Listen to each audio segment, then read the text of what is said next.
Anne of Avonlea by Lucy Maude Montgomery. Chapter 26. Around the Bend. Thomas Lynde faded out of life as quietly and unobtrusively as he had lived it. His wife was a tender, patient, unwearied nurse. Sometimes Rachel had been a little hard on her Thomas in health when his slowness or meekness had provoked her. But when he became ill, no voice could be lower, no hand more gently skillful, no vigil more uncomplaining. "You've been a good wife to me, Rachel," he once said simply when she was sitting by him in the dusk, holding his thin, blanched old hand in her work-hardened one. "A good wife. I'm sorry I ain't leaving you better off, but the children will look after you. They're all smart, capable children, just like their mother. A good mother. A good woman." He had fallen asleep then, and the next morning, just as the white dawn was creeping up over the pointed firs in the hollow, Marilla went softly into the east gable and wakened Anne. "Anne, Thomas Lynde is gone. Their hired boy just brought the word. I'm going right down to Rachel." On the day after Thomas Lynde's funeral, Marilla went about Green Gables with a strangely preoccupied air. Occasionally she looked at Anne, seemed on the point of saying something, then shook her head and buttoned up her mouth. After tea, she went down to see Mrs. Rachel, and when she returned, she went to the east gable where Anne was correcting school exercises. "How is Mrs. Lynde tonight?" asked the latter. "She's feeling calmer and more composed," answered Marilla, sitting down on Anne's bed, a proceeding which betokened some unusual mental excitement, for in Marilla's code of household ethics to sit on a bed after it was made up was an unpardonable offense. "But she's very lonely. Eliza had to go home today. Her son isn't well, and she felt she couldn't stay any longer." "When I finish these exercises, I'll run down and chat a while with Mrs. Lynde," said Anne. "I had intended to study some Latin composition tonight, but it can wait." "I suppose Gilbert Blythe is going to college in the fall," said Marilla jerkily. "How would you like to go too, Anne?" Anne looked up in astonishment. "I would like it, of course, Marilla, but it isn't possible." "I guess it can be made possible. I've always felt that you should go.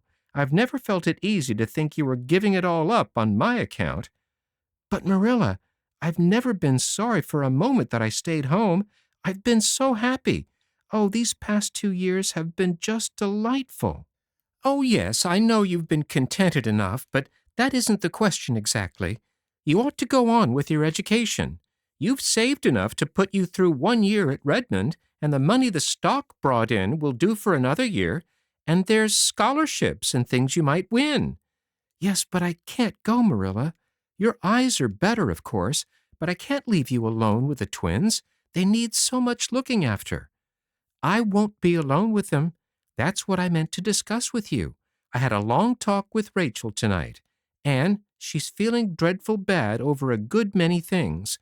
She's not left very well off.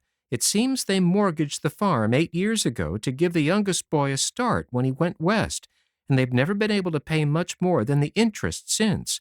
And then, of course, Thomas's illness has cost a good deal, one way or another. The farm will have to be sold, and Rachel thinks there'll be hardly anything left after the bills are settled. She says she'll have to go and live with Eliza, and it's breaking her heart to think of leaving Avonlea. A woman of her age doesn't make new friends and interests easy.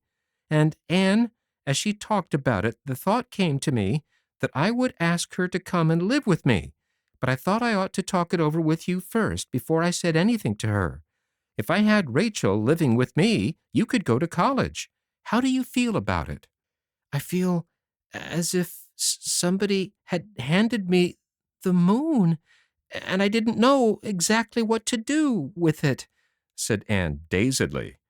"But as for asking Mrs. Lynde to come here, that's for you to decide, Marilla. Do you think, are you sure, you would like it? Mrs. Lynde is a good woman and a kind neighbor, but she's got her faults, you mean to say?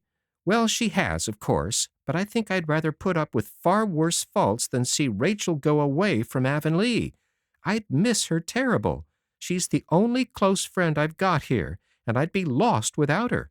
We've been neighbors for 45 years, and we've never had a quarrel, though we came rather near it that time you flew at Mrs. Rachel for calling you homely and red-haired. Do you remember, Anne?" "I should think so," said Anne ruefully. "People don't forget things like that. How I hated poor Mrs. Rachel at that moment. And then that apology you made her. Well, you were a handful in all conscience, Anne. I did feel so puzzled and bewildered how to manage you. Matthew understood you better." "Matthew understood everything," said Anne softly, as she always spoke of him. "Well, I think it could be managed so that Rachel and I wouldn't clash at all. It always seemed to me that the reason two women can't get along in one house is that they try to share the same kitchen and get in each other's way. Now, if Rachel came here, she could have the north gable for her bedroom and the spare room for a kitchen as well as not, for we don't really need a spare room at all. She could put her stove there and what furniture she wanted to keep and be real comfortable and independent. She'll have enough to live on, of course. Her children'll see to that. So all I'd be giving her would be house room. Yes, Anne, far as I'm concerned, I'd like it." "Then ask her," said Anne promptly. "I'd be very sorry myself to see Mrs. Rachel go away." "And if she comes," continued Marilla, "you can go to college as well as not. She'll be company for me, and she'll do for the twins what I can't do, so there's no reason in the world why you shouldn't go." Anne had a long meditation at her window that night. Joy and regret struggled together in her heart. She had come at last, suddenly and unexpectedly, to the bend in the road, and college was around it, with 100 rainbow hopes and visions. But Anne realized as well that when she rounded that curve, she must leave many sweet things behind. All the little simple duties and interests which had grown so dear to her in the last 2 years, and which she had glorified into beauty and delight by the enthusiasm she had put into them. She must give up her school, and she loved every one of her pupils, even the stupid and naughty ones. The mere thought of Paul Irving made her wonder if Redmond were such a name to conjure with after all. "I've put out a lot of little roots these 2 years," Anne told the moon, "and when I'm pulled up, they're going to hurt a great deal. But it's best to go, I think, and as Marilla says, there's no good reason why I shouldn't. I must get out all my ambitions and dust them." Anne sent in her resignation the next day, and Mrs. Rachel, after a heart-to-heart talk with Marilla, gratefully accepted the offer of a home at Green Gables. She elected to remain in her own house for the summer, however. The farm was not to be sold until the fall, and there were many arrangements to be made. "I certainly never thought of living as far off the road as Green Gables," sighed Mrs. Rachel to herself. "But really, Green Gables doesn't seem as out of the world as it used to. Anne has lots of company, and the twins make it real lively. And anyhow, I'd rather live at the bottom of a well than leave Avonlea." These two decisions being noised abroad speedily ousted the arrival of Mrs. Harrison in popular gossip. Sage heads were shaken over Marilla Cuthbert's rash step in asking Mrs. Rachel to live with her. People opined that they wouldn't get on together. They were both too fond of their own way, and many doleful predictions were made, none of which disturbed the parties in question at all. They had come to a clear and distinct understanding of the respective duties and rights of their new arrangements, and meant to abide by them. "I won't meddle with you, nor you with me," Mrs. Rachel had said decidedly. "And as for the twins, I'll be glad to do all I can for them, but I won't undertake to answer Davy's questions, that's what. I'm not an encyclopedia, neither am I a Philadelphia lawyer. You'll miss Anne for that." "Sometimes Anne's answers were about as queer as Davy's questions," said Marilla dryly. "The twins will miss her, and no mistake, but her future can't be sacrificed to Davy's thirst for information. When he asks questions I can't answer, I'll just tell him children should be seen and not heard. That was how I was brought up, and I don't know but what it was just as good a way as all these newfangled notions for training children." "Well, Anne's methods seem to have worked fairly well with Davy," said Mrs. Lynde smilingly. "He is a reformed character, that's what." "He isn't a bad little soul," conceded Marilla. "I never expected to get as fond of those children as I have. Davy gets round to you somehow, and Dora is a lovely child, although she is kind of monotonous. Exactly, supplied Mrs. Rachel. Like a book where every page is the same, that's what. Dora will make a good, reliable woman, but she'll never set the pond on fire. Well, that sort of folks are comfortable to have round, even if they're not as interesting as the other kind. Gilbert Blythe was probably the only person to whom the news of Anne's resignation brought unmixed pleasure. Her pupils looked upon it as a sheer catastrophe. Annetta Bell had hysterics when she went home.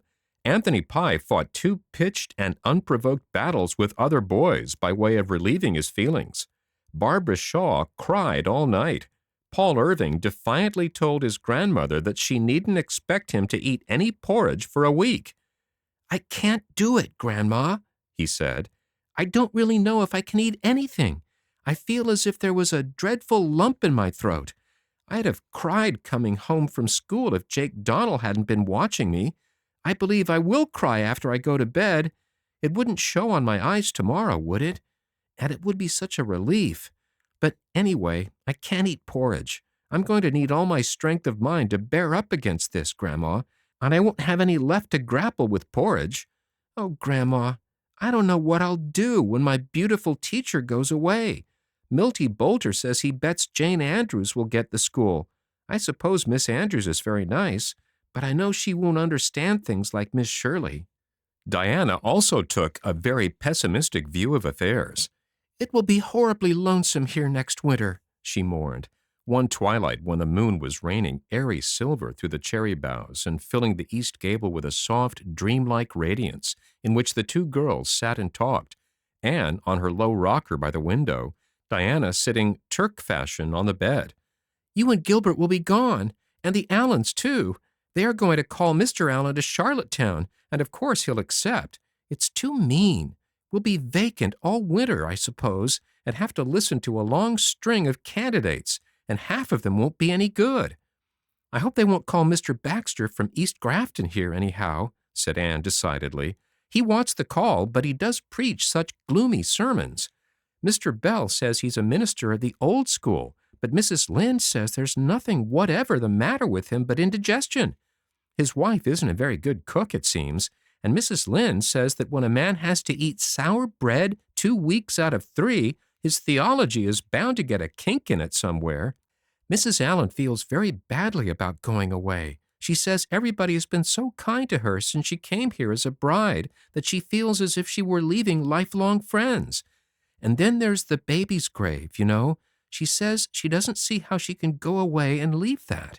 It was such a little mite of a thing and only 3 months old, and she says she's afraid it will miss its mother, although she knows better and wouldn't say so to Mr. Allen for anything. She says she has slipped through the birch grove back of the manse nearly every night to the graveyard and sung a little lullaby to it. She told me all about it last evening when I was up putting some of those early wild roses on Matthew's grave. I promised her that as long as I was in Avonlea, I would put flowers on the baby's grave, and when I was away, I felt sure that I would do it," supplied Diana heartily. "Of course I will, and I'll put them on Matthew's grave, too, for your sake, Anne." "Oh, thank you. I meant to ask you if you would, and on little Hester Gray's, too. Please don't forget hers. Do you know, I've thought and dreamed so much about little Hester Gray that she's become strangely real to me. I think of her back there in her little garden in that cool, still green corner, and I have a fancy that if I could steal back there some spring evening, just at the magic time twixt light and dark, and tiptoe so softly up the beech hill that my footsteps could not frighten her, I would find the garden just as it used to be, all sweet with June lilies and early roses, with the tiny house beyond it all hung with vines, and little Hester Gray would be there, with her soft eyes and the wind ruffling her dark hair, wandering about, putting her fingertips under the chins of the lilies and whispering secrets with the roses. And I would go forward and, oh, so softly, and hold out my hands and say to her, 'Little Hester Gray, won't you let me be your playmate? For I love the roses too.' And we would sit down on the old bench and talk a little and dream a little, or just be beautifully silent together. and then the moon would rise, and I would look around me, and there would be no Hester Gray, and no little vine-hung house, and no roses, only an old waste garden starred with June lilies amid the grasses, and the wind sighing, oh, so sorrowfully in the cherry trees, and I would not know whether it had been real or if I had just imagined it all. Diana crawled up and got her back against the headboard of the bed. When your companion of twilight hour said such spooky things, it was just as well not to be able to fancy there was anything behind you. I'm afraid the Improvement Society will go down when you and Gilbert are both gone, she remarked dolefully. Not a bit of fear of it, said Anne briskly, coming back from dreamland to the affairs of practical life. It is too firmly established for that, especially since the older people are becoming so enthusiastic about it. Look what they're doing this summer for their lawns and lanes. Besides, I'll be watching for hints at Redmond, and I'll write a paper for it next winter and send it over. Don't take such a gloomy view of things, Diana, and don't grudge me my little hour of gladness and jubilation now. Later on, when I have to go away, I'll feel anything but glad. It's all right for you to be glad. You're going to college, and you'll have a jolly time and make heaps of lovely new friends. I hope I shall make new friends, said Anne thoughtfully.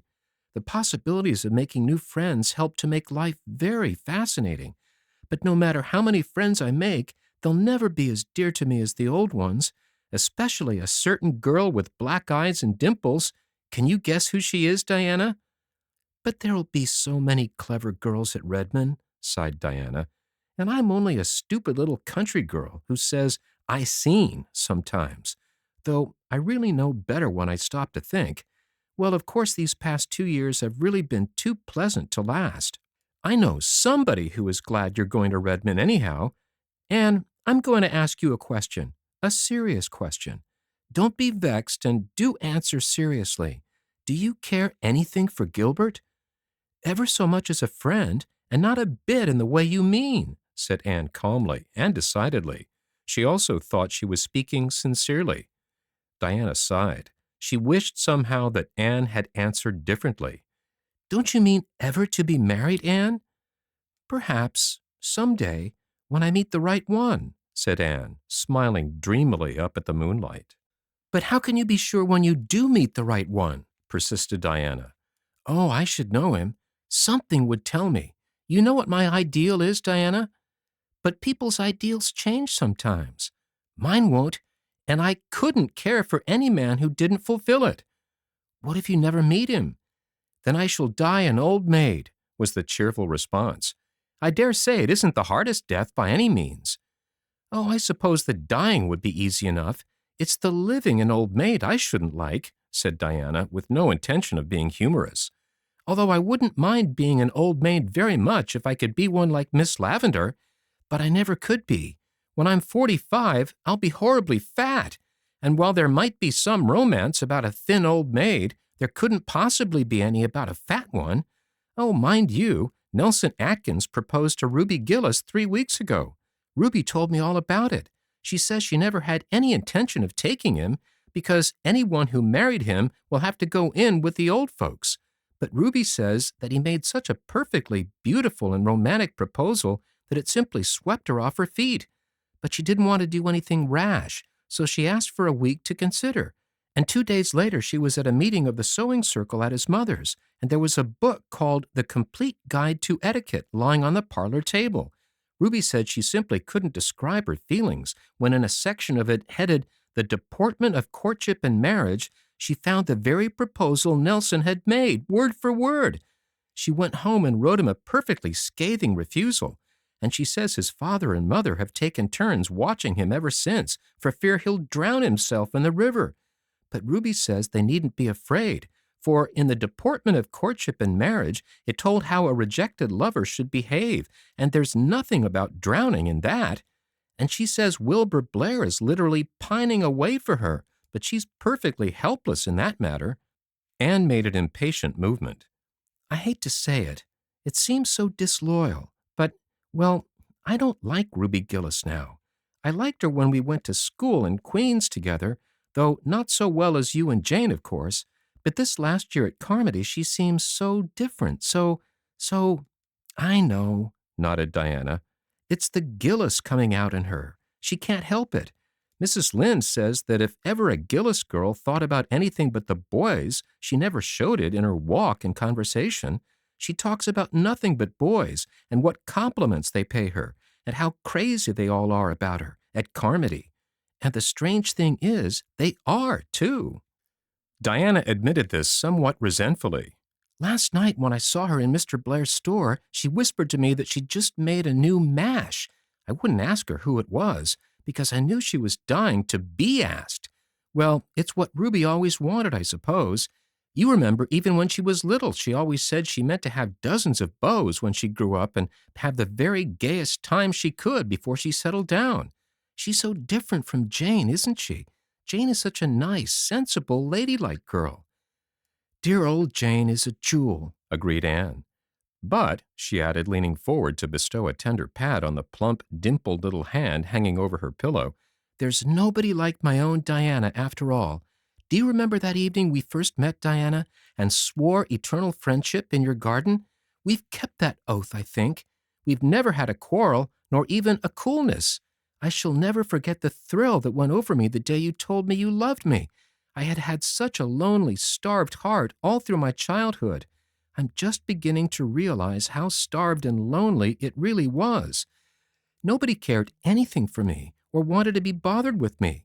I should have been miserable if it hadn't been for that strange little dream life of mine, wherein I imagined all the friends and love I craved.